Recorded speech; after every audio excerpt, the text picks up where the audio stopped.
नमस्ते जी। 24वीं दृश्य श्रव्य कणिका सत्यार्थ प्रकाश स्वाध्याय एवं प्रवचन माला। आप सभी धर्म प्रेमी सज्जन महानुभावों का, स्वाध्यायशील महानुभावों का हार्दिक स्वागत करता हूँ। हमने गत दृश्य श्रव्य कणिका में त्रिविध ताप निवारण, त्रिविध दुख निवृत्ति के विषय में कुछ बातें जानने का प्रयास किया। अब हम प्रथम समुल्लास के स्वाध्याय में आगे बढ़ते हैं। महर्षि दयानंद जी एक एक ईश्वरीय नामों को लेकर के व्याख्या करते जाएंगे। जैसा कि मैंने पहले भी निवेदन किया कि उस गुण कर्म स्वभाव के आधार पर ऋषि दयानंद ने शब्दों की व्युत्पत्ति करके व्याकरणानुसार उसके भावों को लेकर के ईश्वर के उन नामों की व्याख्या की है। तो आइए हम आगे बढ़ते हैं। यजुर्वेद का 7वें अध्याय का 42वां मंत्र था, जिसमें आया था सूर्य आत्मा जगतस्तस्थुषश्च। इस वचन से जो जगत नाम प्राणी, चेतन और जंगम अर्थात जो चलते फिरते हैं, तस्थुषः अप्राणी अर्थात स्थावर, जड़ अर्थात पृथ्वी आदि हैं, उन सबके आत्मा होने और स्वप्रकाश स्वरूप सबके प्रकाश करने से परमेश्वर का नाम सूर्य है। आगे बात लिखते हैं, अत सातत्य गमने, इस धातु से आत्मा शब्द सिद्ध होता है। यो अतति व्याप्नोति स आत्मा, जो सब जीवादि चराचर जगत में निरंतर व्यापक हो रहा है, इससे परमात्मा का नाम आत्मा है। परश्च असौ आत्मा च य आत्मभ्यो जीवेभ्यः सूक्ष्मेभ्यः परोति सूक्ष्मः स परमात्मा, जो सब जीव आदि से उत्कृष्ट है, यानी समस्त जीवों में सबसे बढ़िया है, और जीव प्रकृति तथा आकाश से भी अति सूक्ष्म है। यानी संसार में जितने भी सूक्ष्मतम पदार्थ हैं, यदि देखा जाए तो प्रकृति से भी सूक्ष्म है जीवात्मा, और जीवात्मा से कुछ कम सूक्ष्म यानी अधिक स्थूल है प्रकृति, और ये आकाश आदि तो स्पष्ट रूप से अधिक सूक्ष्म है।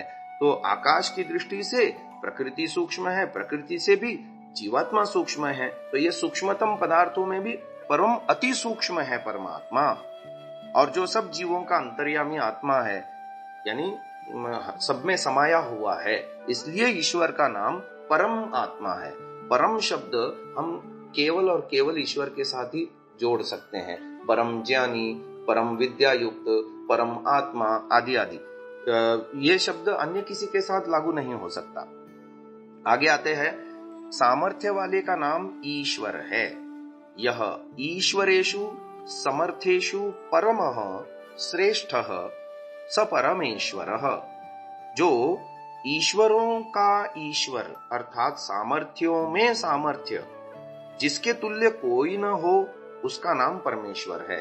तो तीन बातें यहाँ सामने आ रही हैं। यदि परमेश्वरीय धातु से ईश्वर शब्द बन सकता है, तो जिसके पास ऐश्वर्य है वो ईश्वर। अब लोक में भी हम देखते हैं, जिसके पास बुद्धि रूपी ऐश्वर्य होता है या ज्ञान रूपी ऐश्वर्य होता है, यानी विद्या होती है, उसको हम ईश्वर कह देते हैं।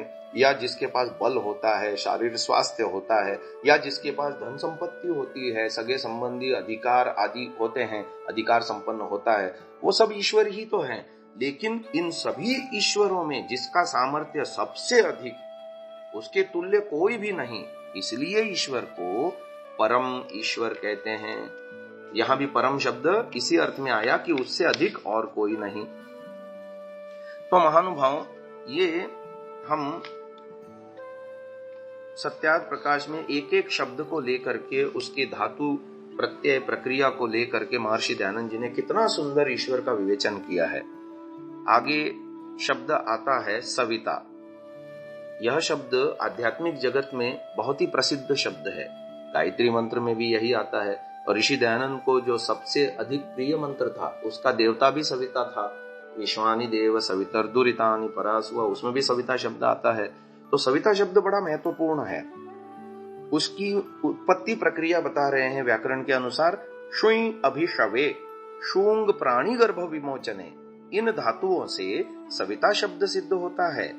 अभिशवः प्राणी गर्भ विमोचनम च उत्पादनम, यच्चराचरम जगत सुनोति सूते वा उत्पादयति स सविता परमेश्वरः। जो सब जगत की उत्पत्ति करता है, इसीलिए परमेश्वर का नाम सविता है।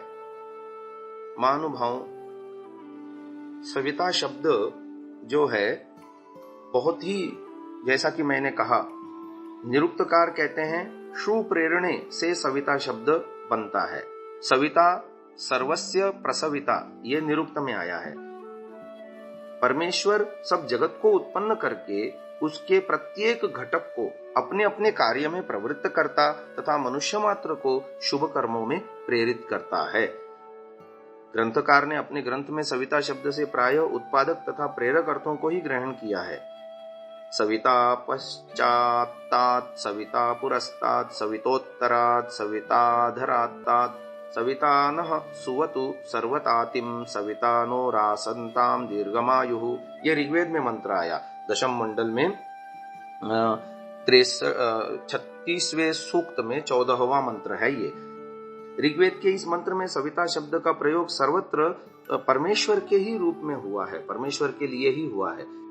ऋग्वेद के ही 5वें मंडल के 82वें सूक्त में के भी सभी 9 मंत्र सविता देवता के लिए हैं।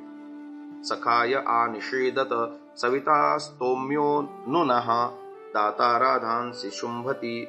इस मंत्र में परमेश्वर का उत्पादक, स्तोतव्य और दाता के रूप में सविता नाम से ग्रहण किया गया है। तो महानुभाव, सविता शब्द का बहुत ही विस्तार है। तो ये ईश्वर जो सारे जगत का उत्पादक है, हमारे अंदर भी जितना भी शरीर आदि बन रहा है, कोशिकाएं बन रही हैं, भोजन खा रहे हैं, तो ये सब रक्त, रस, मांस, मेद, अस्थि, मज्जा, शुक्र आदि बन रहा है। माँ समझती है कि मैं बच्चे की निर्मात्री हूँ। ऐसा नहीं है। माँ तो केवल गर्भ में शरीर को धारण भर करती है, खाए पिए अन्न रस से उसको जो है व्यवस्था देती है शरीर को उत्पन्न करने के लिए। लेकिन असली निर्माता तो सविता परमात्मा ही है। गर्भ में भी जो है बच्चे के शरीर का जो निर्माण हो रहा है, उसका निर्माता परमात्मा है, और इसलिए ईश्वर को सविता कहते हैं। अगला एक बहुत बड़ा शब्द आ रहा है। इस दृश्य श्रव्य कणिका में उसकी पूरी व्याख्या संभव नहीं है, पर जितनी व्याख्या कर सकेंगे हम करते हैं। शब्द है देव। देव शब्द बड़ा प्रसिद्ध है, तो उसकी व्याकरण अनुसार व्युत्पत्ति बता रहे हैं। देवो क्रीड़ा, विजिगीषा, व्यवहार, द्युति, स्तुति, मोद, मद, स्वप्न, कांति, गतिषु। तो ये धातु पाठ में पढ़ा हुआ है। पाणिनीय धातु पाठ में ये जो मैंने आपके सामने पढ़ा वो इस प्रकार से है। इसकी लंबी चौड़ी व्याख्या ऋषि दयानंद ने की है, 2 प्रकार से की है। संस्कृत में भी की है और आर्य भाषा हिंदी में भी की है। वो हम इसमें आपको सुनाते हैं और फिर इसकी व्याख्या हम अगले श्रव्य कणिका में करेंगे। तो ऋषि दयानंद लिखते हैं, इस धातु से देव शब्द सिद्ध होता है। क्रीड़ा, जो शुद्ध जगत को क्रीड़ा कराने, विजिगीषा, धार्मिकों को जिताने की इच्छा युक्त, व्यवहार, सब चेष्टा के साधन उपसाधनों का दाता, द्युति, स्वयं प्रकाश स्वरूप और सबका प्रकाशक, स्तुति, प्रशंसा के योग्य, मोद, आप आनंद स्वरूप और दूसरों को आनंद देने हारा, मद, मदोन्मत्तों को ताड़ने हारा, स्वप्न, सबके शयनार्थ रात्रि और प्रलय का करने हारा, मद यानी मदोन्मत्तों का स्वप्न हो गया, कांति, कामना के योग्य, और गति, ज्ञान स्वरूप है। इसलिए उस परमेश्वर का नाम देव है। अब आगे चल करके इसी की संस्कृत में भी और हिंदी में भी दोनों तरह से अलग से भी व्याख्या कर रहे हैं। वो लिखते हैं, अथवा यो दिव्यति क्रीडति वासदेवः, जो अपने स्वरूप में आनंद से ही आप ही क्रीड़ा करे, अथवा किसी बिना किसी के सहाय के क्रीड़ावत सहज स्वभाव से सकल जगत को बनाता, सब क्रीड़ाओं का आधार है, वह ईश्वर देव है। यो विजिगीषते सदेवः, जो सबको जिताने हारा यानी धार्मिकों को जिताने हारा, स्वयं अजेय अर्थात जिसको कोई भी न जीत सके, उसका नाम देव है। व्यवहारयति सदेवः, जो न्याय और न्याय रूप व्यवहारों को यथावत जानने वाला और उसका उपदेष्टा।